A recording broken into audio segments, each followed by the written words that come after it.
Hi and welcome to another story, and today we have part 5 of The Parent Agency by David Baddiel, continuing from chapter 5. So that was why Barry was here now, on the red carpet with loads of screaming fans and cameras everywhere flashing at him. He thought of how the three of them must look. He was wearing a tuxedo again, but not like the one he had worn at Bottomley Hall. This one was white, and his bow tie was white with sparkly silver skulls on it. Vlad's tuxedo was also white, although he wasn't wearing his bow tie, he had it undone around his neck.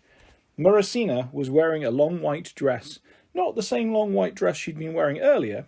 This one showed quite a lot of her bosoms for some reason. Barry thought about that photograph going all around the world. Well, this world, with him in the middle of it. It felt strange, but also very exciting. When that picture was done, Jonty said to the cameras, "No more photos, guys, that's it," and the three of them began to move away. Barry could hear the cries of his name from the photographers going fainter. Then, just before they passed through the doors of the cinema, he heard 2 more shouts of "Barry!" that sounded familiar. He looked around. The cameras flashed again. He squinted and shielded his eyes, looking into the crowd of photographers. He thought he saw above one lens and below another 2 faces, a man and a woman. The same man and woman he had seen in the head's office and briefly at Bottomley Hall, looking at him with concern and hope. Everyone there was looking at him with hope, of course, hope that he would turn to them and smile for the camera. But these 2 were looking at him with something else as well, something he couldn't quite name. "Where are you, my darling?" he heard Morosina say. "Come on, Barry," said Jonty into Barry's ear. "Vlaserina aren't used to being kept waiting." "Sorry," Barry said, just before he entered the foyer. He turned once more to the throng of cameras, but couldn't see the 2 faces anymore. The film was brilliant. Dirk Large was very like James Bond. He didn't drive an Aston Martin, didn't work for MI6, didn't have the codename 007, no secret gadgets, no people around him called letters like Q and M, and there was quite a lot of other differences, but he did kill a lot of people, and sometimes after killing them he would say clever little jokes about how they died. One time Dirk was in the Death Car, which was some kind of amazing Jeep Formula 1 Batmobile combo, and another car was trying to force the Death Car off a cliff. But Dirk was a better driver, and so the guy who was trying to kill him ended up going off the cliff instead. As he went over, Dirk said under his breath, "Well, I guess he's reached the end of the road," which was exactly like something James Bond would have said. Then afterwards they went to an enormous party called, for some reason, an after party. Barry didn't really understand that, as he thought it meant there must have been another party before, but Jonty, who drove him there, explained that it meant the party after the film. Barry had been expecting to drive to the party with Vlad and Morosina, but he'd noticed that when the cameras weren't on them, or when Jonty wasn't filming it to go on Me Chew, Vlaserina seemed not to want to be with him quite as much. They were still really nice and smiley, but as had happened with the car to the party, they'd wave and Vlad would say, "Okay, Jonty, you take the B, man," and go off. It made Barry feel kind of weird, but he put it out of his mind because everything else was so exciting. When they got to the party, which was in a huge hotel called the Hotel V, that had a big V on the top, just like Vlasopolis, Jonty made sure Barry met up again with Vlad and Morosina before they went in, which meant they had loads more photos taken, because there were loads more photographers waiting outside there too. It was starting to make his eyes hurt, looking into so many bright camera flashes. Inside they were led to a room. In the room were lots of other famous people.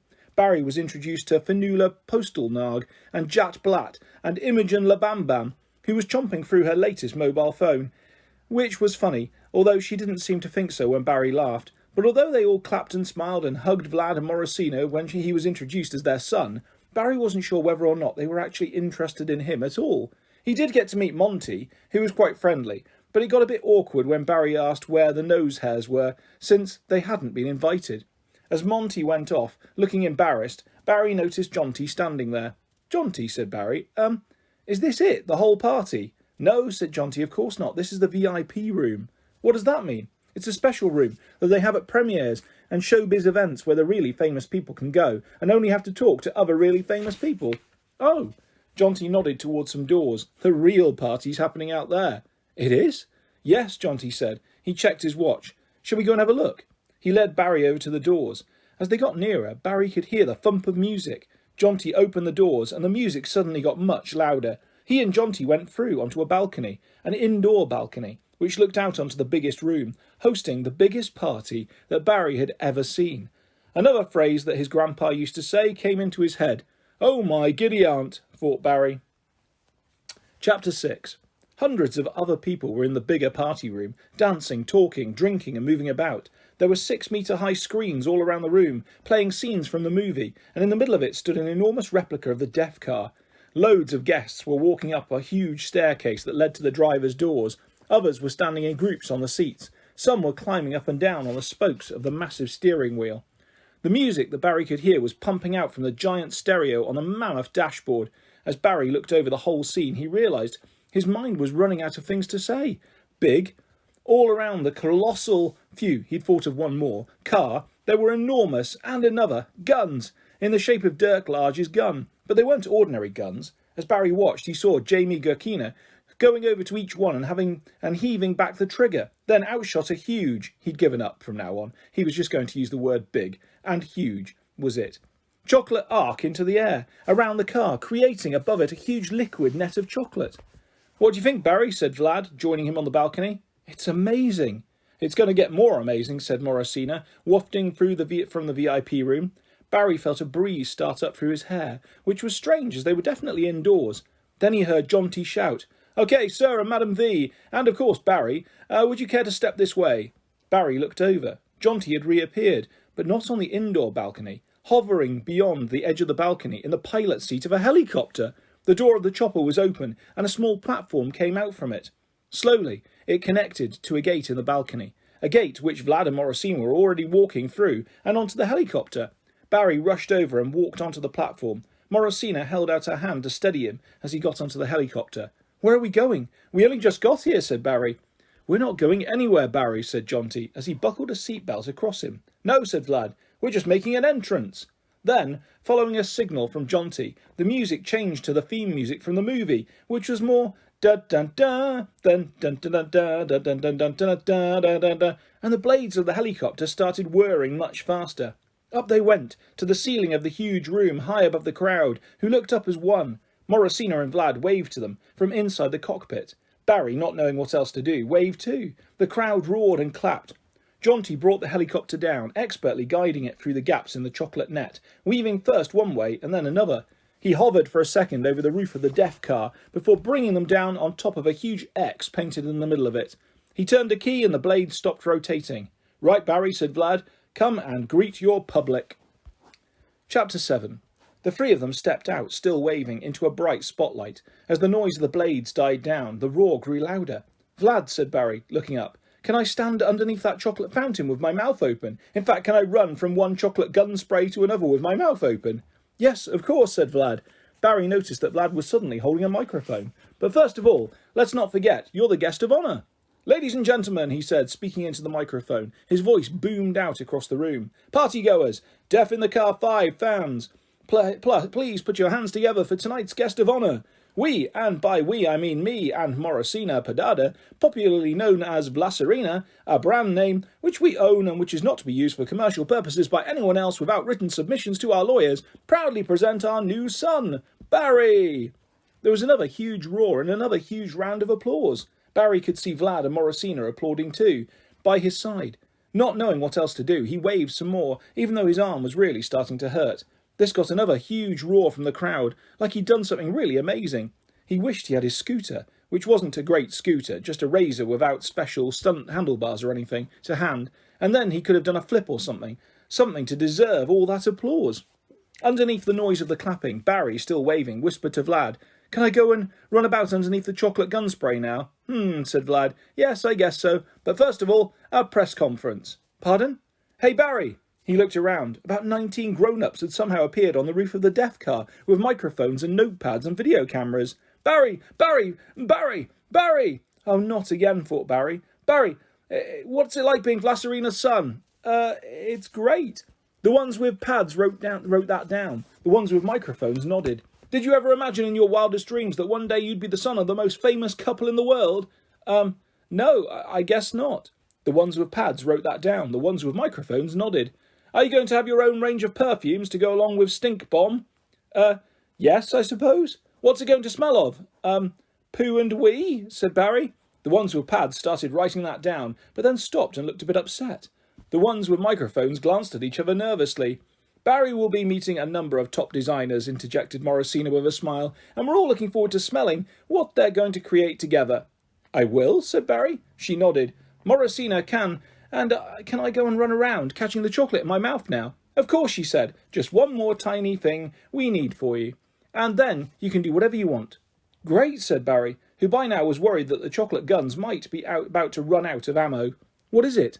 Vlad took out a piece of paper from the inner jacket pocket of his white tuxedo, but it wasn't just any old piece of paper. It was like a rolled-up scroll, the sort of thing you see on horrible histories. What was the word? Parchment. That was it. Vlad unrolled the parchment. There was some kind of writing on it. He held it out towards Barry with two hands. We know, said Vlad. I mean, why would you not? What's not to like? That you're already sold on us? We know you want to be our son. We also happen to know that you agree with us that the name Barry is, well, not quite right for the son of the most famous couple in the world. It isn't? No, said Morosina. It really, well, it just doesn't work for us. Doesn't work? No, said Vlad. So what about changing it? Barry frowned. He didn't quite know what to say. And since it was a question he didn't immediately know the answer to, he dug his hands in his pockets where he felt his list. Now he knew without getting it out that number 2 on his list of things he blamed his parents for, really near the top, was calling me Barry. Another one of his grandpa's phrases from before he lost his memory popped into his head. The bane of his life. That's what his grandpa used to say about all sorts of things that really bothered him. The weather, the queues at the post office, the itchiness of his trousers. They were all the bane of his life. And for Barry, the bane of his life was being called Barry. It always had been. And yet suddenly he felt nervous about being called something else. He said, I guess that would depend on what I was changing it to. Exactly, so we were wondering about... Vlad unrolled the parchment. In the middle was written in huge letters one word. Barry looked at it for a while, and a while longer, before saying, Barricina. Chapter 8. Yes, said Morosina, as Barry stared at her dumbfounded. She clapped her hands together. Barricina, doesn't it just sound divine? I'm really glad you like it, said Vlad. You've got some lovely middle names as well, said Morosina. They're in the small print, added Vlad. Barry looked at the document. Squinting, he realised that the whole thing said, I, Barry Bennett, hereby renounce all claim to the name Barry Bennett, and any desire to ever again be called Barry Bennett and accept fully the name Barricina, Orange, Hamlet, Bunny, Cutie, Piddly Diddly Biddly, Mitt. Orange, said Barry. Like the fruit, said Morosina. Yes, I've heard of it, said Barry. Bunny Cutie. So sweet. Piddly, piddly, piddly. That was just something I threw in, said Vlad. I'm crazy like that. So, said Jonty, handing Barry a pen. It was covered in diamonds, like Vlad's A communicator and steering wheel, and felt heavy in his hand. All you need to do is sign on the dotted line. Vlad and Morosina held the parchment up between them. Vlad pointed. Just there. Barry heard a murmur in the crowd. It sounded like, sign it, and then, less like a murmur and more like a chant. Sign it, sign it, sign it. Look, said Barry, it's true, although I have no idea how you found out that I don't really like the name Barry. But now I think about it, I don't know that I actually want to get rid of it. It is my name, after all. Sign it, sign it, sign it, went the crowd louder every time. And also, if I was going to get rid of it, I'd like a cool name like Lucas or Jake or... Dirk, said Vlad. Barry thought about this. No, not really. Sorry, said Vlad. He put his mouth to the microphone. Are you saying that? The crowd stopped chanting. Dirk isn't a cool name? There was a mass intake of breath. Barry could feel hundreds of eyes upon him. No, it isn't. The crowd roared, but this time it wasn't a good roar. It was a bad roar. It was a bad roar, completely covering up Barry's next words.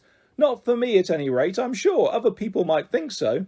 Look, I've had enough of this, said Morosina, not smiling for perhaps the first time since Barry had met her. Sign the bloody form. Darling, said Vlad, that's a swear. No, it isn't. Well, technically it is, said Barry. The crowd started up again, low and threatening. Sign it! Sign it! Sign it! And this time Vlaserina together joined in. Sign it! Sign it! Sign it! They moved towards Barry, one sign it at a time. Sign it! Sign it! Sign it! Eventually, Barricina was right in front of Barry's eyes, and sign it! Sign it! Sign it! Was all he could hear in his ears. He shut his eyes and tried to stop his ears, but it was no good. He opened his eyes. Down below, cameras flashed. Among the flashes for a second, Barry thought he saw, lit up, the faces of the man and the woman who had been outside looking at him with concern and hope, and that something else he couldn't put his finger on. but it was a long way down and he couldn't quite make out their faces properly. Barry turned back to the parchment. "All right, sign it," he said. The crowd roared, a huge roar, and back to good roar. Vlaserina looked at him with joy. They pushed the parchment closer towards him. He lifted the pen and wrote. "Hip, hip, hooray," said Vlad. "Thank you, Barricina," said Morosina. "That's okay," said Barry. "Why don't you read it out loud?" "I will," said Morosina. "In fact, we'll do it together." They turned to face the crowd. "I, Barry Bennett, hereby renounce all claim to the name." "Hang on, you've crossed a bit out here." "I'm very impressed that you managed to say that second part together," said Barry. "Carry on." "I, Barry Bennett, hereby renounce all claim to the name Barricina, Orange, Hamlet, Bunny, Cutie, Piddly, Piddly, Piddly, Mitt." Barry's prospective parents looked up, their faces stamped with confusion. Clearly no one normally ever said no to Vlaserina. There was a gasp from the crowd. Imogen La Bam Bam actually fainted, although later doctors worked out that this was due to her having eaten a dodgy smartphone. "And just a bit more, please," said Barry. And, they read, "I would like to be taken back to the parent agency." "Signed, Barry Bennett," said Barry Bennett, taking the parchment out of their hands. Wednesday. Chapter 1. "So, 2 parents down, as it were," said the head. "Would you say either the Radueloffs or Vlaserina were, on the short list?" "Short list," said Barry. "To become your permanent parents. Are they in the frame? What would be the odds on either of them?" Barry and the secretary entity were sitting in the head's office again. The head had already turned over the third 24-hour glass. The green one. The 4 of them had watched the first grains trickle down in silence. Barry didn't know much about odds, apart from when he and his dad were watching the football together on TV, and at half-time that Cockney man's enormous head would appear and say something like, "Chelsea to win 3-1, 11-2 on." Barry didn't really understand what that meant, although his dad would sometimes bet some money based on what the Cockney man's enormous head was suggesting, and almost always lose it. "I don't know," said Barry. "Not very good. The Radueloffs about 5 million to 1, and Vlaserina about twice that much." The head looked shocked. Both eyebrows went up this time, but not in a "yes, I'm ever so clever and witty James Bond manner, just in a straightforward OMG way.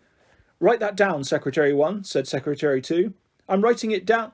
"No, don't," said the head. Now it was the secretary entity's turn to look shocked. "Just don't," he repeated. There was an awkward pause. TSE put their pads down. The head turned back to Barry. "So, Barry, you've still got 3 sets of parents left in your package. What kind would you like next?"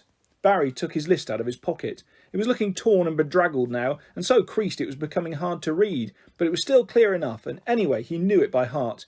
To read number 3. Being tired all the time. "Fit," he said. "I'd like some really fit and strong parents, please. I'd like parents who never get tired." It didn't take long for the next set of parents to appear. In fact, almost as soon as the secretary entity had found a match for the words fit and never tired on the computer, a man and a woman appeared at the door of the head's office. "Hello," said the man. "Hello," said the woman. They were both wearing bright blue, all-over lycra bodysuits, white headbands, and very big trainers. "I'm Derek, Fwam, and this is my wife, Emily, Fwam. We got here as quickly as we could," which, as you may have gathered, said the woman, is really, really quickly. "Haw, haw, haw, haw, haw, haw," they said together, which Barry thought but wasn't entirely sure was laughter. "Fwam," said Barry. "No," said the man. "Fwam," with an exclamation mark, not a question one. "So you have to shout it out," said Barry. "No," said the woman. "It's more the way you say it. We prefer to say it with this accent." She said "Fwam," while moving her hand sharply away from her palm down. Sort of an action word. It might go in a comic strip, with something moving away from you very fast. A car, a rocket. "Fwam," said Derek. "Fwam," doing the hand action. "Fwam," said Emily. "Fwam," doing it too. "Oh, okay, I've got it," said Barry, who was beginning to wonder whether he should just ask the head to start looking through the options for parents number 4.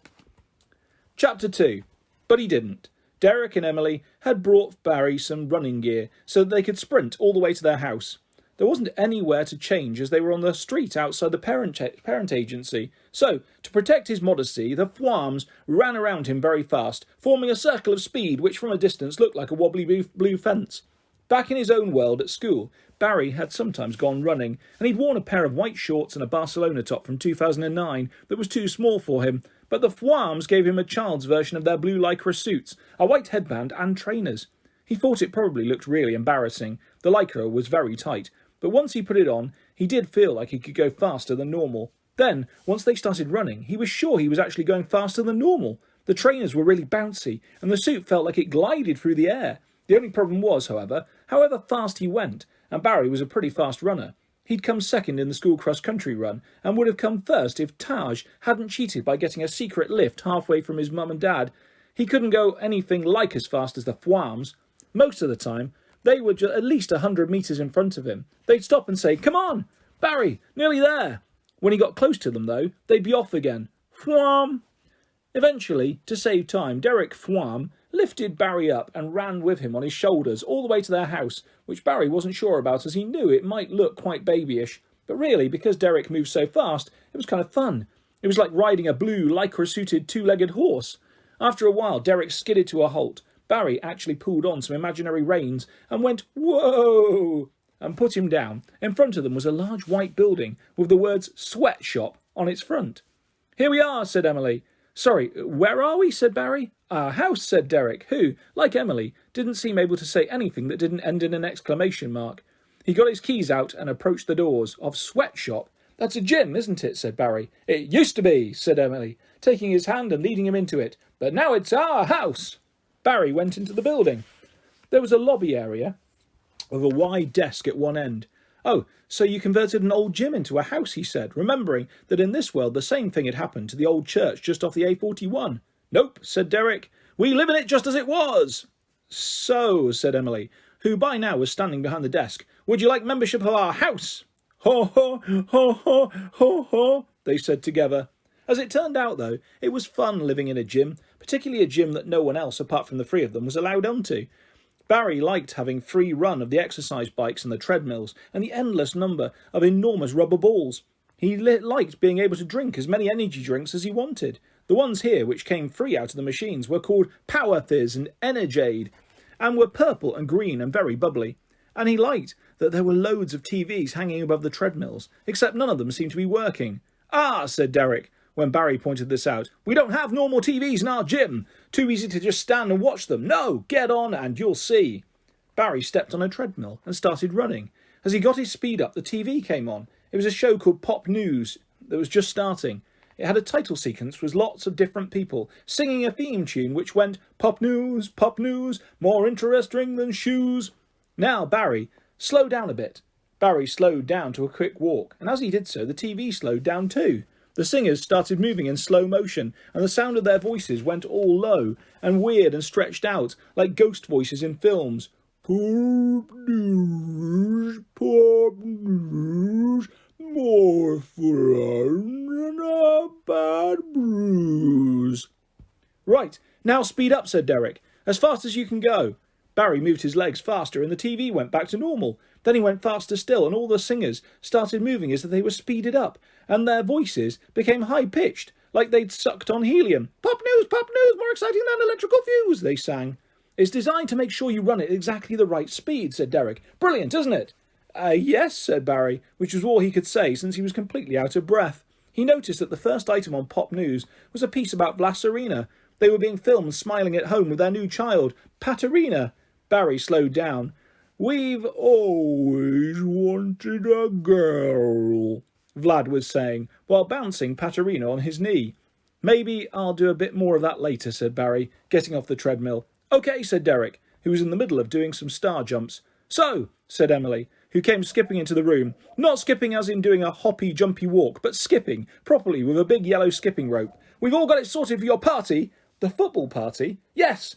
Barry had felt that party-wise it was always perhaps time for a change, the James Bond idea not having gone so well in the previous parental tryouts, so he had suggested to the head that a football party would be equally to his liking. The head had said he thought that it would be right up the Fwam street. "Great," said Barry. "There's a place where we can have a football party right up our street," said Emily, still skipping. "Right, yes, that's what the head said, although I thought when he said that it was right up your street. He meant it was something you'd be good at doing." "It is," said Derek, "but it also happens to actually be right up our street. At the end of this street is Wobbly Stadium." "Wobbly Stadium?" "Yes." "Does it, wobble?" "Only when there's a lot of people in it," said Emily. "Anyway," she continued, dropping the skipping rope, but joining in with Derek's star jumps, "there's a game on tonight, a big international." "Oh, right, who between?" Derek smiled, stopped star jumping and leapt onto a treadmill. The TV immediately started up. It was a different show from Pop News, although with quite a similar theme tune. Sports news, introducing stuff about teams nicknamed the Blues, it went. So, said a voice over when the theme tune had finished. All eyes tonight are on Wobbly Stadium, where of course everyone is gearing up for the big game between the United Kingdom and Bosnia-Herzegovina. The TV showed a film of a group of kids of about Barry's age playing in front of enormous crowds. One team was in white and one in yellow. Oh, said Barry, they have kids football on TV here. Derek and Emily looked at him amazed. Of course, said Emily. I mean, there's grown-up football as well, but that's not on TV. It's only kids football that everyone's really interested in. The last time these teams played, the voiceover continued, United Kingdom won 3-0, mainly down to the fabulous hat-trick scored by this boy among boys. The film cut to a boy on the United Kingdom side, beating 4 defenders, flicking the ball up with the backs of his heels, then jumping up and overhead kicking it into the goal. The crowd went wild.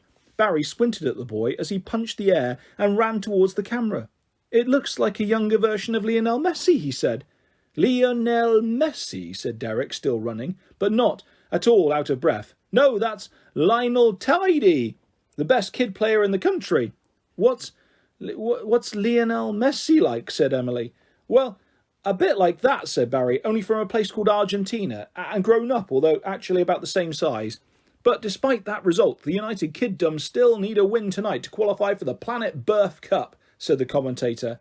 The TV switched back to the studio. So, said Barry, is that where we're going for my party, to watch the game? Derek got off the treadmill, stopping the TV.